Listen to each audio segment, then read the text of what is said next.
gente vai falar um pouco sobre os processos da compostagem. Lembrando que a gente fez então um vídeo aula semana passada, né, para entender então sobre os resíduos, como que é feito esse gerenciamento dos resíduos, né, e a importância de compostar esses resíduos. E aí agora a gente então vai falar um pouco sobre os processos da compostagem. Mas antes da gente falar um pouco dos processos e o que é compostagem, é importante vocês entenderem também sobre esse primeiro item aqui, que é o ciclo da matéria orgânica. Bom, o ciclo da matéria orgânica, né, é muito parecido com a ciclagem de nutrientes, né, que ocorre no ambiente, né? Então é como se eu juntasse, né, todos os nutrientes, né, que fazem uma determinada ciclagem, e aí então, né, a gente vai fazer a ciclagem da matéria orgânica. Então, a partir do momento que a compostagem, o que ela vai fazer? Ela vai, então, de uma forma fictícia, ou seja, o homem, né, a compostagem vai, então, tentar fazer, né, com que ocorra essa ciclagem da matéria orgânica, né, com o homem envolvido, né, ou seja, vai tentar se simular o que acontece na natureza, né, a partir, então, da compostagem. Então, é importante a gente entender, né, que essa ciclagem da matéria orgânica, ela acontece de forma natural, né, no ambiente, seja na floresta, seja até mesmo no meio urbano também acontece, mas a compostagem, ela vai então fazer o quê? Ela vai então simular, né, esses cenários, né, que acontecem na natureza, para então fazer essa ciclagem da matéria orgânica acontecer através do processo de compostagem. Então, a partir disso, né, o que seria compostagem? Vou pedir até para vocês aqui, ó, colocar uns comentários, o que vocês entendiam sobre compostagem antes dessa aula, né, antes desse curso. Até para vocês entenderem, né, que o quanto que, às vezes, o que a gente tem de percepções, né, e o que é, muitas vezes, comentado, falado, é diferente do que realmente é o conceito da palavra, do método. Então, a compostagem, né, ela é um método de ciclagem da matéria orgânica, né? É um método para fazer com que ocorra essa ciclagem. E aí, então, a gente vai ter diferentes, né, atuantes, né, seres atuantes na compostagem, mas basicamente ela é um método de ciclagem, né, um processo de ciclagem de matéria orgânica, tá? E aí, então, a gente vai ter também determinações do que seria a compostagem, por exemplo, pela legislação, por exemplo. Na legislação, só é considerado compostagem quando a gente passa por esses processos que eu vou falar para vocês, né? Ou seja, a compostagem, ela, na legislação, ela precisa, por exemplo, passar por esse processo que a gente chama de termofílico, ou seja, tem que ter, então, chegar a em torno de 60, 70 graus Celsius dentro do processo para que realmente seja considerado compostagem. Não que outros métodos, né, e outras legislações no mundo não considerem outros processos que não envolvam essa fase termofílica, não considerem como compostagem, mas na legislação que a gente tem atualmente no Brasil, a gente só se considera compostagem aquele que vai ter uma fase termofílica no processo, ou seja, no meio do processo, né, vai ocorrer então essa elevação da temperatura até em torno de 60, 70 graus para considerar como compostagem, tá? E aí então se considera dentro da legislação, né, que os outros métodos que não passam por essa fase termofílica, né, não são considerados então compostagem, e sim processos de ciclagem de matéria orgânica, mas não com a palavra compostagem. É importante vocês entenderem. E aí, claro, a gente tem que também entender, né, a diferença entre compostagem e vermicompostagem. Ah, Carol, mas o que seria vermicompostagem? Nunca ouvi falar nessa palavra, né? Então, a compostagem, tá? Que vocês entenderem a compostagem, como a gente falou um pouco, né, da ciclagem da matéria orgânica, quem vai realmente fazer o processo de compostagem, né, vão ser micro-organismos, tá? Os micro-organismos que vão então atuar no processo para que, né, ocorra a degradação, a decomposição da matéria orgânica, que vai então virar o adubo, né, o composto orgânico. Então, na compostagem, a gente vai ter um tipo, né, que são os micro-organismos que vão atuar no processo, né, de compostagem. E aí vai gerar, então, esse adubo, né, o composto orgânico que vai ser gerado a partir do método de compostagem. Na vermicompostagem, ou para quem não sabe bem, não lembra, mas a vermicompostagem ela é o sistema de miocárdios, né? É onde vai então atuar os micro-organismos e também irá atuar as minhocas nesse processo, né? Então a vermicompostagem, né, que vem do termo verme, porque as minhocas, né, não que elas sejam vermes, mas as minhocas, né, num termo científico, né? Então eles estão ligados, se chama de verme, então por isso que se fala vermicompostagem, né? E aí então vai ter a atuação tanto dos micro-organismos quanto também, né, das minhocas. Então aí a gente fala de vermicompostagem, porque são métodos bem específicos e bem diferentes, tá? A gente vai falar depois um pouco sobre as fases da compostagem, mas para vocês entenderem, né, como eu falei anteriormente, o que é compostagem, na vermicompostagem, a gente não pode colocar as minhocas dentro de um local, né, num processo onde vai então ter uma elevação muito alta de temperatura, ou seja, 70 graus Celsius, né? Imagine só, as minhocas iam morrer fritas, né? Então é um processo que ele tem uma exigência, né, e um método bem diferente da compostagem. Não que um não ligue o outro, mas a gente entender que tem peculiaridades muito relativas, né, em comparação ao processo de compostagem e o de vermicompostagem, que eu vou falar também para vocês da vermicompostagem depois. Então agora a gente vai falar um pouco sobre as fases da compostagem, né? Antes e depois de eu falar os fatores que vão influenciar, a gente precisa entender as fases que uma compostagem normalmente passa, né, que deve passar, né? Então aqui eu fiz uma figura aqui para vocês, né, um gráfico, tá? Onde ali na lateral nós temos então a temperatura em graus Celsius, tá? E a gente vai ter aqui o tempo em dias. Então, quando a gente começa a montar, né, uma leira, uma pilha, que depois a gente vai ver bem como é que monta, a gente então vai ter fases que essa pilha e a compostagem ela vai passar, né? Então a gente vai ter fases, né? Por exemplo, a fase inicial ali, aquela que está no quarto dia, é onde vai começar então o processo de compostagem em si, né? Então a gente vai receber os resíduos, né? Vai fazer um beneficiamento, como eu falei para vocês anteriormente, né? Ou vou retirar o que vem de excessos pode vir plásticos, enfim, né? Então eu faço esse gerenciamento, monto minhas leiras, né, ou pilhas de compostagem, e aí então depois no quarto dia é que normalmente vai então começar o processo de compostagem, é a fase inicial. Então no quarto dia é onde a gente vai começar a ver um aumento na temperatura dessas leiras, dessas pilhas, né? E aí a gente vai iniciar um processo que a gente chama de processo termofílico, tá? E depois, né, a partir, por exemplo, ali em torno de 40 dias, a gente vai iniciar um processo chamado mesofílico e, por último, um processo que a gente chama de maturação. Agora a gente vai desmembrar isso e entender por que isso acontece.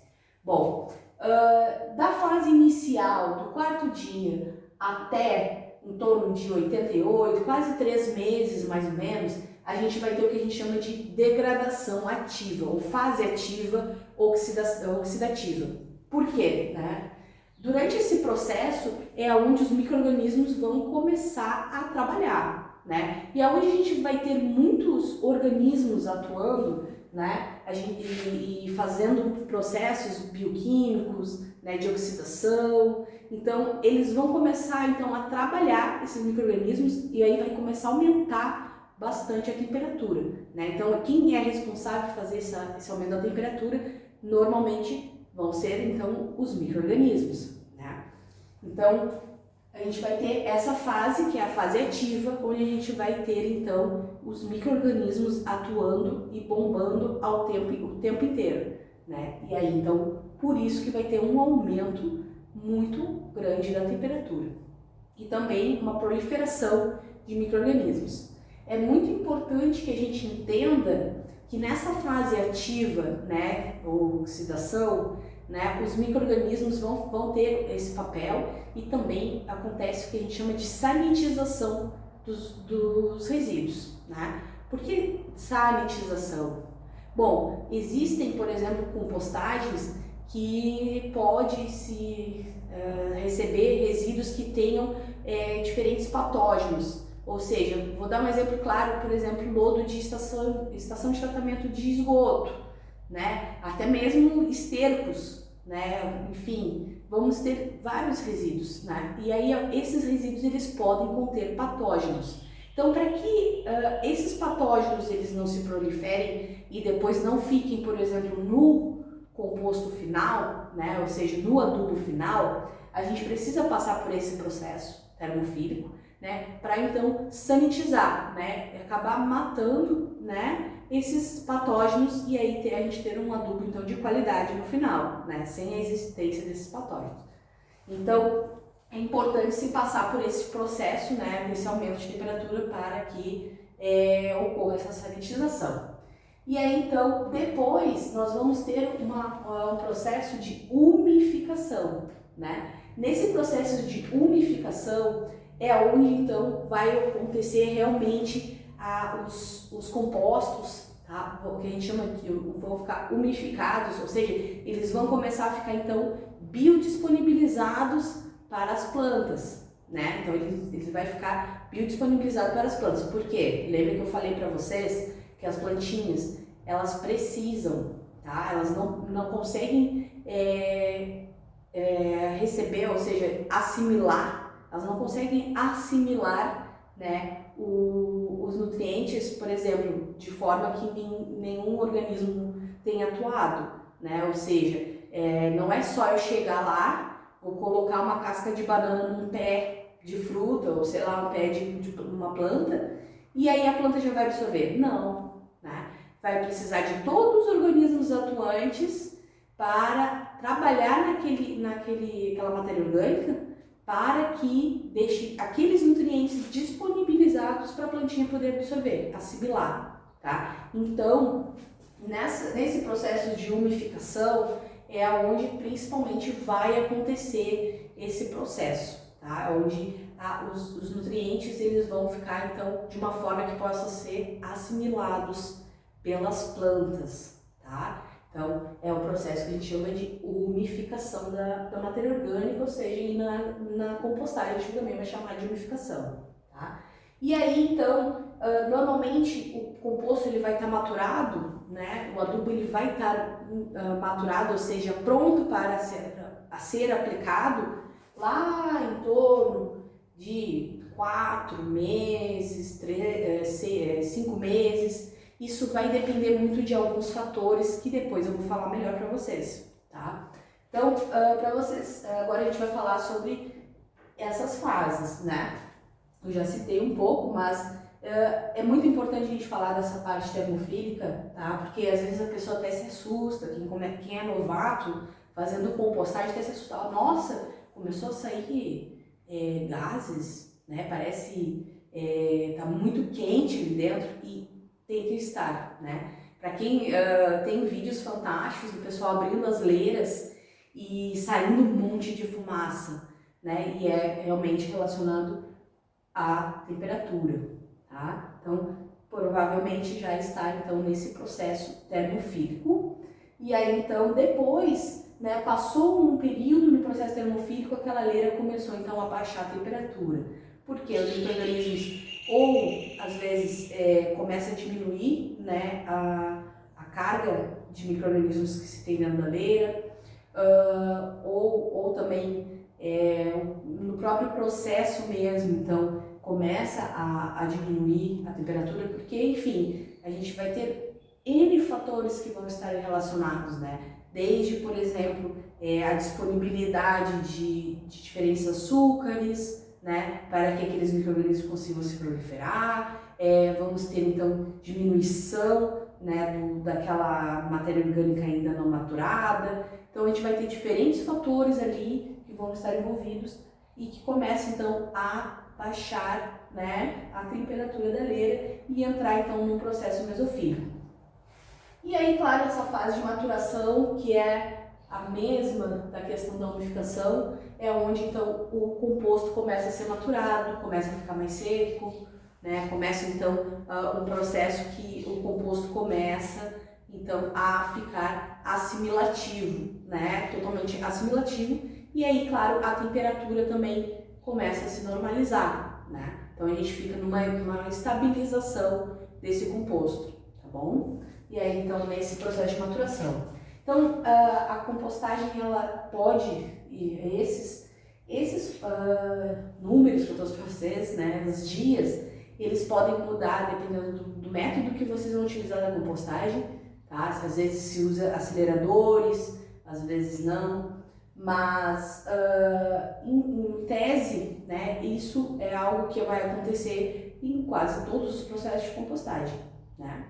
Em todos se tem esse processo termofílico na legislação brasileira. Não que outros processos a gente também não chame de compostagem, mas para a legislação é considerado compostagem quando chega quando se tem essa fase termofílica no processo, tá? Então, para vocês entenderem basicamente, né, como que ocorre a compostagem em si, né, com essas fases, lembrando, fase inicial, 4 dias mais ou menos, começa então a fase de ativação, né, a fase ativa de oxidação dos compostos, e aí depois então a gente vai ter lá pelo 3 meses, 90 dias, 88 dias, vai então começar um processo de umificação, tá? E aí então, quanto à temperatura, tá, a gente vai ter então fases termofílica,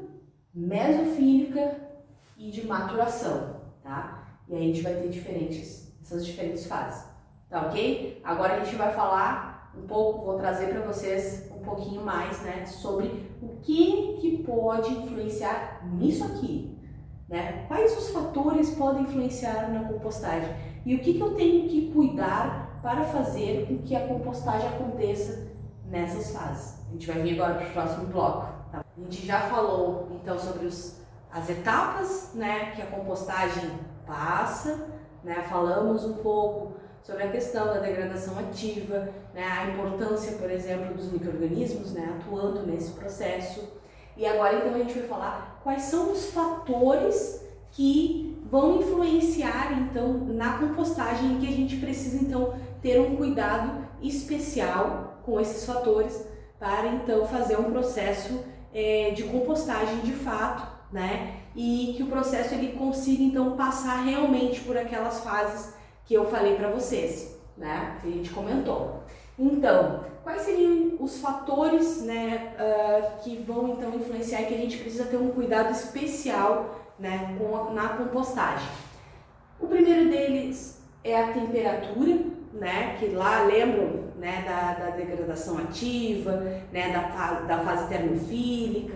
Então, a temperatura é um fator que a gente precisa ter um cuidado especial, né? Para que a compostagem então aconteça, né, que se chegue lá naqueles 70 graus Celsius, né, em torno de 70, 60, 70 graus Celsius, e ocorra de fato a sanitização, né, dos resíduos. Então, o que seria a sanitização, né?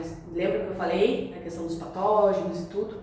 Então, para que ocorra de fato a sanitização, né, dos resíduos e que o nosso composto fique de boa qualidade, não tenha existência de patógenos, enfim, né? Então a gente precisa ter um cuidado especial com a temperatura. E também a temperatura, né, ela vai estar interligada também com a microbiota, tá? A microbiota que vai estar atuando também no processo, né? Para vocês entenderem, né, o que seria a microbiota, né? Seriam essa cadeia, né, vários micro-organismos que estão atuando no processo, e aí a gente vai chamar então de microbiota, né? Esses micro-organismos que então vão fazer esse processo acontecer.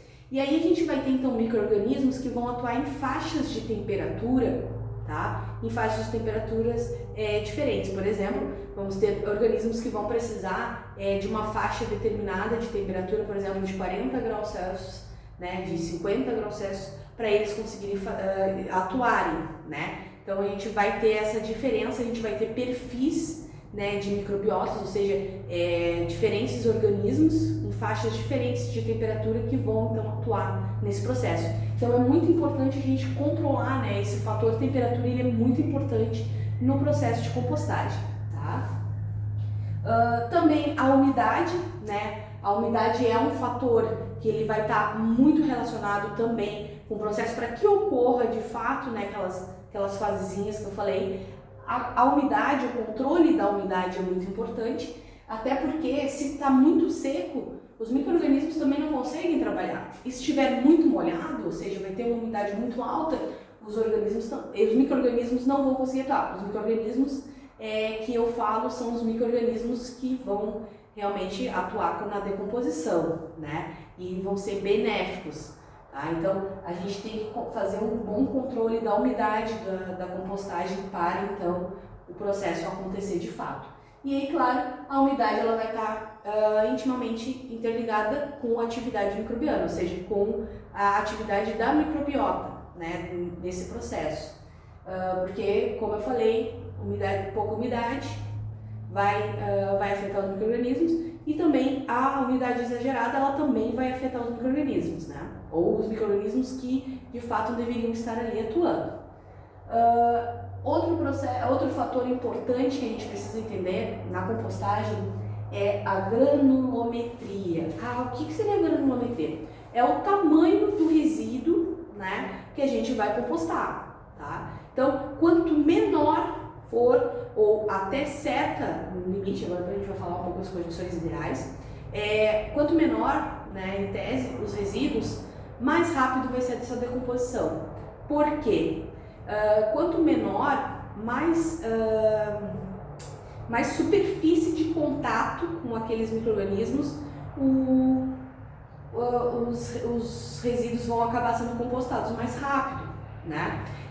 Vou dar um exemplo para vocês da erva mate, borra de café.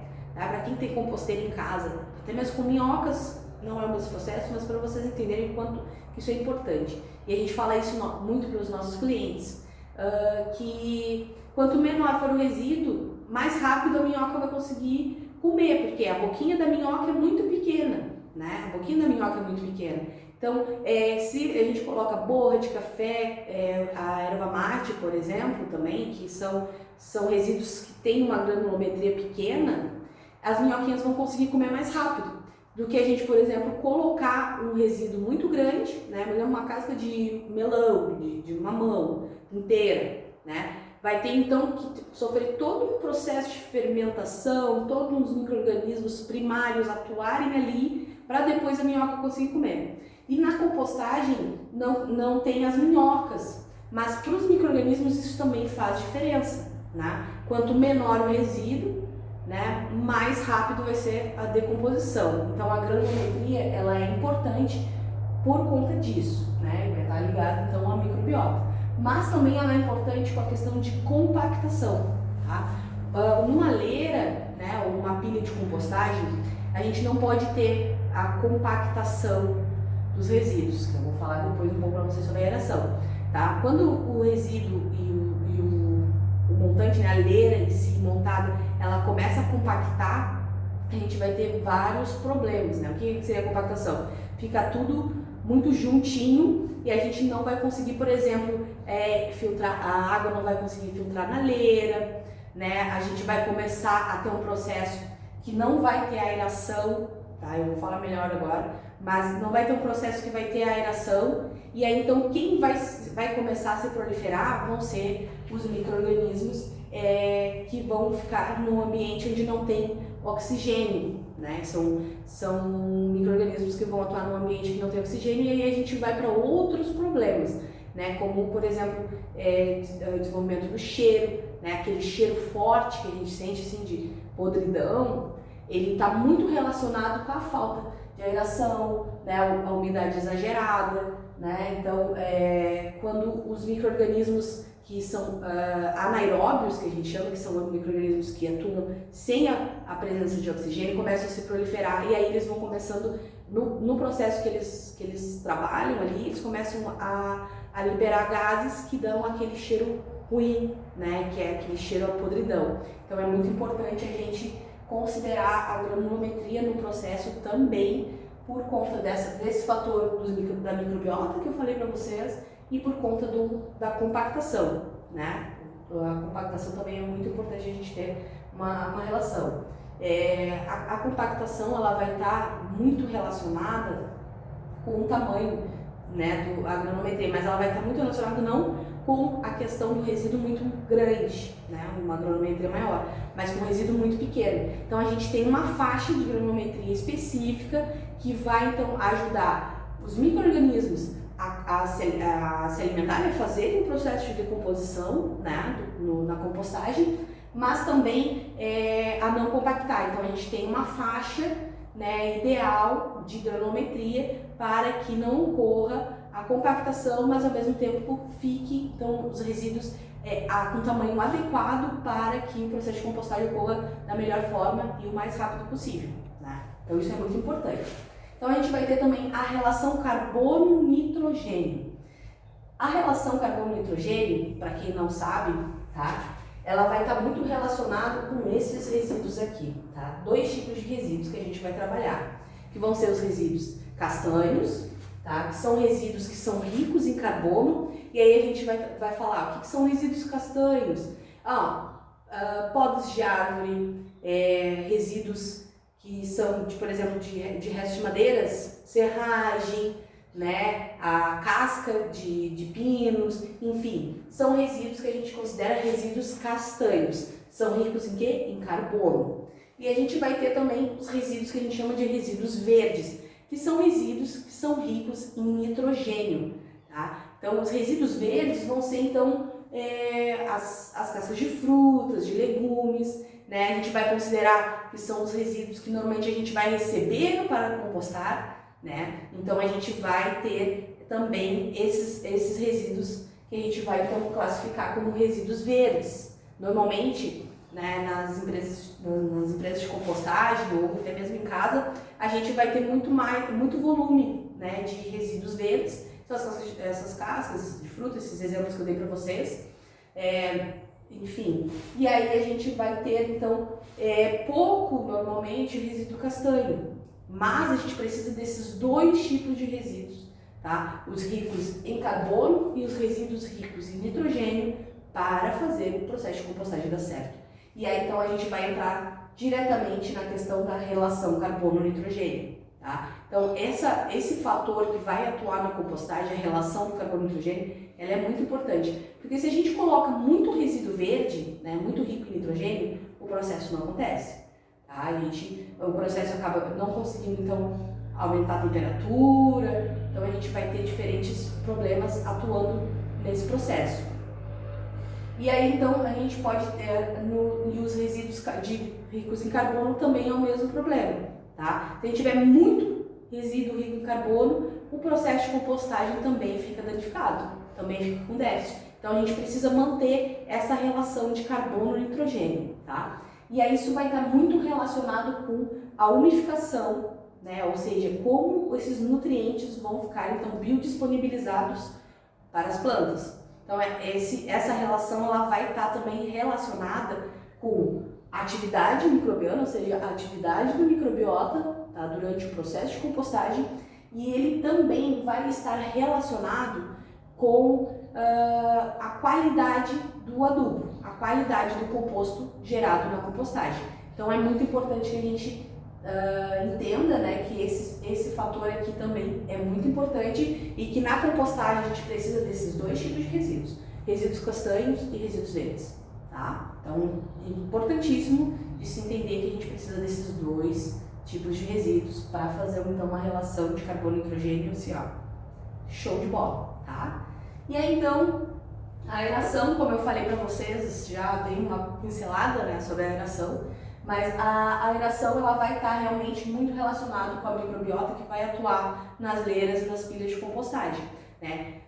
A gente, para fazer aquele processo, aquelas fasezinhas que eu falei, a gente precisa de bastante aeração no processo, tá? A gente precisa de bastante aeração no processo. Porque quando o composto, quando as leiras, as pilhas, elas começam a compactar, a ter muita umidade, elas começam a ter podem começar a ter pouca aeração, né? Se a gente não fizer isso manualmente, né, fazer esse manejo para aerar as leiras, ela começa a ter pouca aeração. E o que acontece? Os micro-organismos aeróbios, que são os organismos aeróbios que vão de fato atuar no processo de compostagem, eles começam a morrer, porque não tem oxigênio, né? E aí começam a se proliferar micro-organismos anaeróbios, que atuam sem a presença de oxigênio. E aí começa então a ter problemas, tá? No processo, não aumenta a temperatura, enfim, aí a gente tem toda uma problemática, né, no processo que a gente precisa então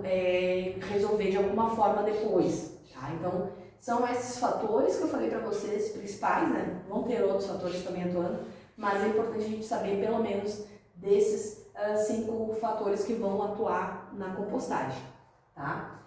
E aí depois a gente vai falar um pouco sobre as condições ideais, né? Mas eu entendi que os fatores, né, vão estar relacionados com o processo, mas quais seriam então as condições ideais, né, para acontecer então o processo de compostagem?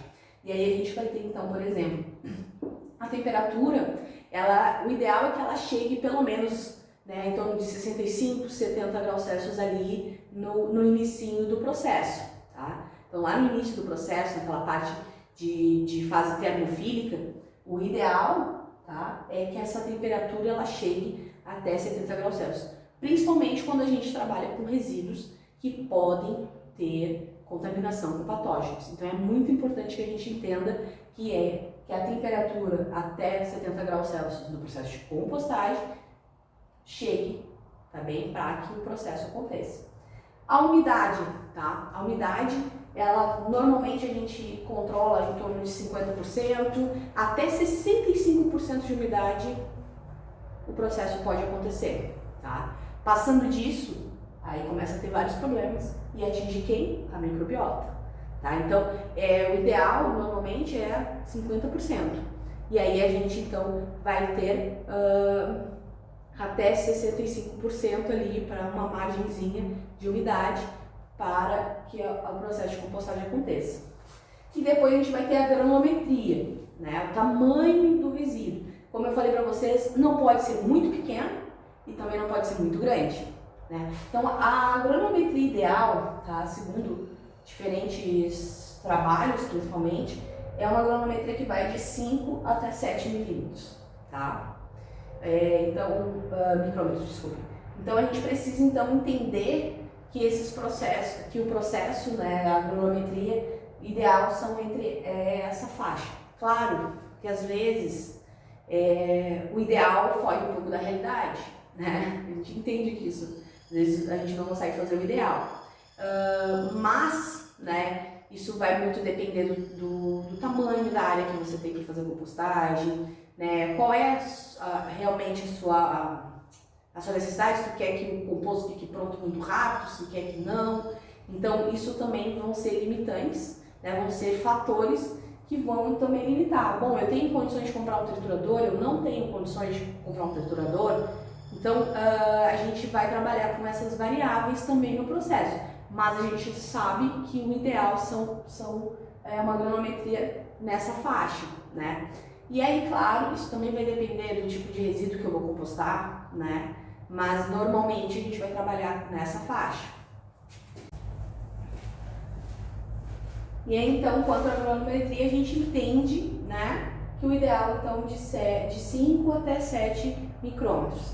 E aí a gente vai então para o fator que é a aeração, né? Eu não botei aqui, mas a aeração ela vai estar muito relacionada com o método de compostagem que vocês vão utilizar, né? Então a gente tem métodos de compostagem que eles acabam facilitando o processo de aeração, mas é importante entender o quanto a aeração é importante no processo, tá? Por quê? Porque a aeração ela vai estar muito relacionada, como eu falei para vocês, com a microbiota, né? E então a aeração, ela pode ser manual, né? Ou seja, com uma pá, com uma pazinha, ou ela pode também ser mecanizada, né? A gente vai ter então métodos de compostagem que vai fazer uma aeração forçada, né? Vão se introduzir canos, por exemplo, e a gente vai falar na próxima aula, que vão então ajudar a fazer com que o processo então de compostagem e a aeração seja aperfeiçoada, né? Eu não preciso então revolver, né, o revolvimento das leiras, eu não preciso fazer com tanta frequência, porque já vou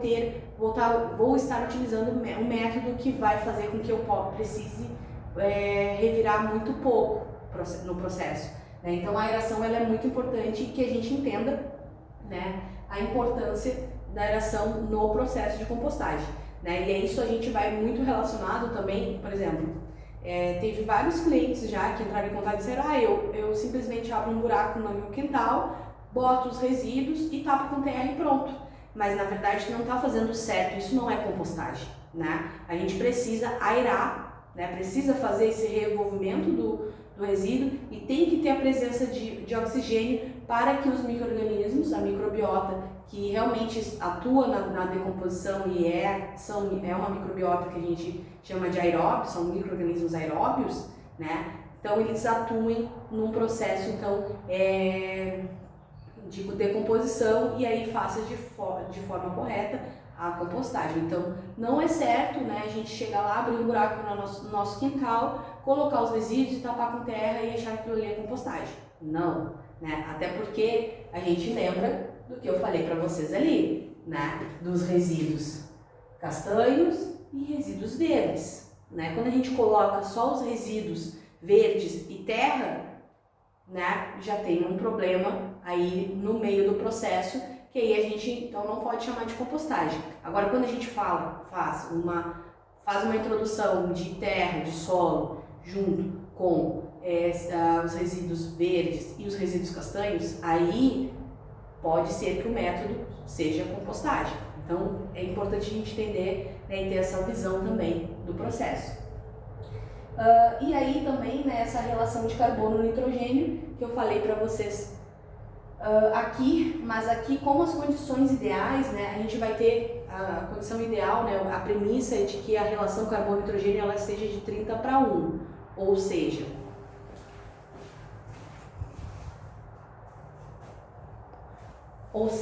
a gente então tenha né, uma relação de 30:1, ou seja, 30 partes de carbono para 1 de nitrogênio.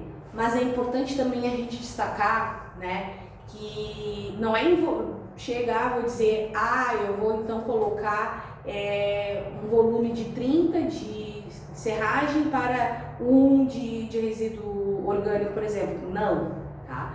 Essa relação ela vai estar relacionada também com quanto de carbono a gente vai ter no resíduo, por exemplo, no resíduo castanho, quanto de carbono eu vou ter no resíduo verde, quanto de nitrogênio eu vou ter no resíduo verde, né? E isso é um cálculo um pouco chatinho de se fazer, digamos assim, mas é importante que a gente faça esse cálculo, né, para fazer uma compostagem ideal, né? E aí, quando eu falo nessa proporção de 30:1, eu também tenho que considerar outros fatores, tá? Como o tipo de resíduo que eu vou compostar, né? E qual o tipo de resíduo castanho que eu vou utilizar. Por exemplo, a serragem ela é um resíduo castanho que ela tem uma porcentagem muito alta de carbono, em comparação, por exemplo, com a palha. Então eu preciso utilizar menos serragem, né? Em tese, menos serragem, em comparação, por exemplo, se eu fosse utilizar a palha, tá? Por quê? Porque a porcentagem de carbono, a quantidade de carbono contida na serragem, ela é muito maior do que na palha, tá? Então é importante a gente entender também esse processo, esses fatores, né? E o carbono, o nitrogênio, isso é um pouco de química, hein? E aí a gente consegue entender, então, como fazer de fato uma relação carbono-nitrogênio ideal de 30:1, tá? Assim como eu falei para vocês que a microbiota ela vai atuar também em faixas de temperatura ideal, né, umidade também, a gente também vai ter essa mesma escala, né, para o pH. E aí então os micro-organismos, assim como as plantas, por exemplo, eu não sei se vocês já ouviram falar em questão de correção de acidez do solo, enfim, né, que a gente precisa corrigir o pH do solo, isso também vai estar relacionado, né, assim como as plantas, os micro-organismos, eles também vão atuar numa faixa determinada de pH. Ou seja, se eu tenho um pH muito ácido ou eu tenho um pH muito básico, isso também vai afetar o quê? A microbiota que vai atuar no processo de compostagem. Então é importante que a gente então tenha uma faixa ideal de pH. Normalmente a faixa de pH é um pH neutro, entre 6 e 7, às vezes varia 5,5, 7,5, tá? Mas o ideal é que não fuja muito disso. Mas também, né, também é importante eu falar para vocês que muitas vezes, né, durante o processo de compostagem, o pH começa a ficar neutro. Normalmente isso acontece, né, que eu vou pegar então os resíduos, vou começar a montagem das minhas pilhas e das minhas leiras, e aí aquele pH, por exemplo, está muito ácido ou muito básico. E aí durante o processo de compostagem, o próprio processo, a atuação dos micro-organismos, e aí o pH, como a gente sabe, ele vai estar muito relacionado com hidrogênio, enfim, eles vão então começar a neutralizar o pH. Então durante o processo, normalmente o que acontece é que o pH começa a ficar neutralizado, tá? Então é muito importante a gente entender isso, né? Essa relação para a gente então do pH, né? Para a gente entender como fazer então a compostagem acontecer de forma correta e quais são as condições ideais. E muito importante eu destacar com vocês é o que? Tudo aqui de fatores, condições ideais, elas vão estar relacionadas com a atividade de quem? Da microbiota, dos micro-organismos. São eles os atuantes, são a importância, né, e como a atuação desses micro-organismos é o que realmente vai fazer a compostagem acontecer. Então a gente tem que entender, né, que as condições que vão afetar os micro-organismos são as mesmas condições que vão afetar o meu processo, né? Porque quem é que atua na compostagem? São os micro-organismos, tá bom? Então na próxima aula a gente fala um pouco mais, né, sobre os métodos de compostagem, né? Vamos aprimorar os métodos de compostagem, né? Em menor escala, depois em maior escala, tá? Mas fica aqui então os processos de compostagem para vocês entenderem, né, como que acontece a compostagem. Então, né, vamos falar um pouco também sobre os processos dentro da vermicompostagem, né? Lembrem lá que eu falei para vocês na segunda aula, né? A diferença entre compostagem e vermicompostagem. Aqui na compostagem a gente vai ter então a atuação dos micro-organismos e na vermicompostagem a gente vai ter então a atuação dos micro-organismos e também das minhocas, né? Por isso o nome vermicompostagem.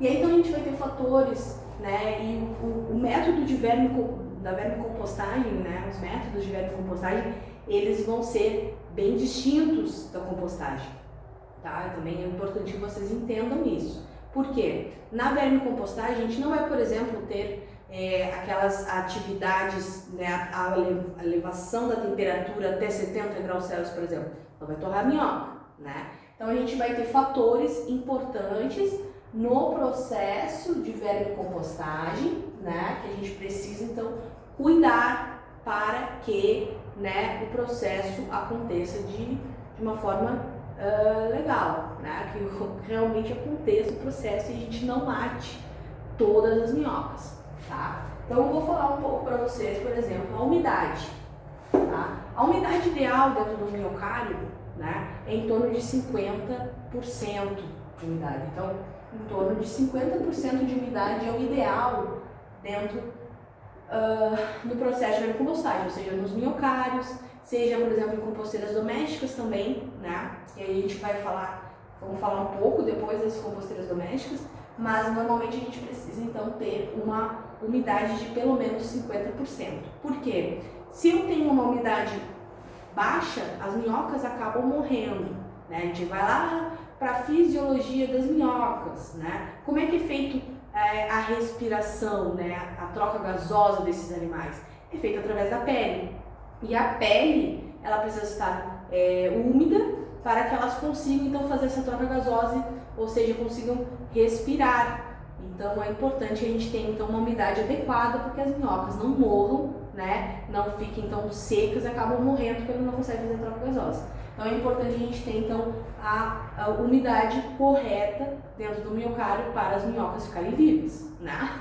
E aí então o número de minhocas também é muito importante, tá? Normalmente, quanto mais minhocas a gente tiver no processo, mais rápido vai ficar pronto o meu adubo, ou seja, meu humus de minhoca, mais rápido ele vai ficar pronto quando eu tiver mais minhocas, porque eu vou ter mais organismos atuando, né, comendo, né, e aí acabando fazendo a decomposição, né, e aí produzindo humus. Então o número de minhocas é muito importante. E o ideal, né, o ideal que a gente tem, por exemplo, no minhocário, tá, em maior escala, a gente vai ter então, o ideal é que tenham 1000 minhocas para cada metro quadrado, tá? Cada metro quadrado a gente tem então pelo menos 1000 minhocas, quando a gente fala então numa compostagem em larga escala. Quando a gente fala numa compostagem urbana, uma compostagem em composteiras domésticas, isso vai depender principalmente do tamanho da sua composteira, né? A litragem da sua composteira. Então, há composteiras de 15 litros, o ideal é que se comece a compostagem com a vermicompostagem, né, do miocárdio, com 100 minhocas. Claro que elas vão acabar se reproduzindo, né? Mas o ideal é que a gente tenha, então, o número de minhocas vai depender muito da litragem da sua composteira. E aí, então, outro processo também, outro fator importante com as minhocas é a questão da temperatura. Como eu falei no início do vídeo aqui, que a temperatura muito alta não pode, né, pode afetar as minhocas, né? E a temperatura muito amena também pode afetar as minhocas, né? E aí então a gente precisa ter uma temperatura ideal, tá? Isso vai depender também da espécie de minhoca que você vai trabalhar, né? Normalmente, tá? Que eu já ia falar. Normalmente a gente trabalha com duas espécies de minhocas que a gente chama de minhocas californianas, e aí a gente vai ter duas espécies dessas minhocas californianas. A gente vai ter a Eisenia fétida e a Eisenia andrei, né? Aqui no sul, né? Não sei se todo mundo aqui é do sul, mas aqui no sul normalmente a gente trabalha com a minhoca Eisenia andrei, tá? Porque ela se adequa muito melhor, né, ao nosso clima do que a Eisenia fétida. Não que não se possa ter, mas normalmente a gente tem aqui no sul, né, do país, a gente trabalha mais com a Eisenia andrei. E aí é importante também, já que eu já falei um pouco da espécie, é importante falar da questão da espécie da minhoca, o quanto que é importante, né, para o processo de vermicompostagem. Por quê? As nossas minhocas nativas, né, as minhocas que a gente tem nos nossos pátios, enfim, que a gente tem, que são as minhocas são brasileiras, digamos assim, essas minhocas, que elas não conseguem viver muito bem em cativeiro, né? Elas acabam até surgindo nos miocários, mas se você trancar ela dentro, por exemplo, de uma composteira doméstica, em grande parte das espécies elas não vão conseguir ficar trancadas ali. E aí o que acontece? As minhocas acabam fugindo, né? Acabam morrendo também, né? Acabam caindo da composteira, morrendo. E aí então elas não gostam de viver em cativeiro. E também a questão de comer muito, né? As minhocas californianas, que são próprias para vermicompostagem, elas comem o seu peso por dia, tá? Elas comem o total do seu peso por dia. Por quê? Porque são minhocas que já estão adaptadas a um local, né? Onde elas precisam comer muito rápido, tá? Porque tem muitos animais, né, organismos que podem competir com a comida delas, então tem que comer rápido. Então e também tem muita disponibilidade de matéria orgânica no solo, por exemplo, diferente das minhocas brasileiras. Digamos assim, as minhocas brasileiras, né, as minhocas nativas, elas estão muito adaptadas ao nosso solo, que é um solo pobre em matéria orgânica, um solo que tem em torno de 5% de matéria orgânica. Então essas minhocas, elas acabam não sendo tão eficientes no processo de vermicompostagem quanto as californianas. Por isso, né, que a gente normalmente utiliza as minhocas californianas. E aí, em relação, né, a gente falou das espécies, agora o tipo de resíduo para as minhocas, né? As minhocas, elas são muito elas escolhem qual o resíduo que elas vão comer. Por que a gente diz que escolhe? Né? Porque elas, como eu falei, da pelezinha da minhoca ali, que faz a troca gasosa, né? Ela é muito sensível. Então não é qualquer resíduo que eu posso colocar para as minhocas. Né? Então quando a gente vai produzir um humus, por exemplo, a gente vai fazer um processo de vermicompostagem, a gente não pode colocar qualquer resíduo.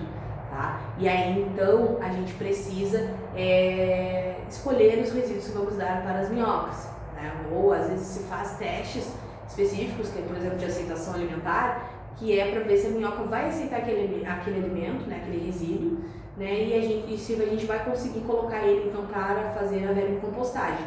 E aí então é o tipo de resíduo, por exemplo, a gente não pode colocar nada que tenha sal, a gente não pode colocar resíduos que tenham muito contaminante, a gente não pode colocar resíduo, por exemplo, não vai conseguir ficar uma umidade correta, né, durante nos minhocários. Então a gente tem o café com leite, digamos assim, com as minhocas é o que? O esterco bovino, tá? Pode ter outros tipos de esterco, e os resíduos vegetais, por exemplo, restos de feira, né, que não vão ter a presença, por exemplo, de sal, de tempero, enfim, elas são mais seletivas. Né? A vermicompostagem ela é um processo, né, que é muito mais seletivo em relação a quais os tipos de resíduo que eu posso utilizar, mas a gente vai ter também uma contrapartida que vai ser um adubo de maior qualidade, tá? Mas isso aí a gente vai falar lá na última aula, tá? Então, o tipo de resíduos, e também é importante destacar, né, o tamanho e a profundidade dos minhocários. Né? Uma coisa é uma composteira, né, uma composteira doméstica, onde a gente vai ter ali a litragem, enfim, é um manejo bem diferente quando a gente tem, por exemplo, um minhocário em grande escala, né? Então, no minhocário em grande escala, normalmente a gente faz minhocários de 1/10, né, na maior escala, e aí a profundidade ela não pode se exceder mais do que normalmente 50 centímetros. Por quê? Porque as minhocas californianas, elas são minhocas que elas vão atuar, são minhocas que a gente chama de epigéicas, ou seja, são minhocas que atuam na parte mais superficial do solo. Então, se eu faço minhocários muito profundos, elas não vão ir lá para o fundo para trabalhar. Então, a gente sempre vai estar tendo problemas que as minhocas vão ficar só trabalhando em cima e embaixo a gente não vai ter produção de humus, por exemplo.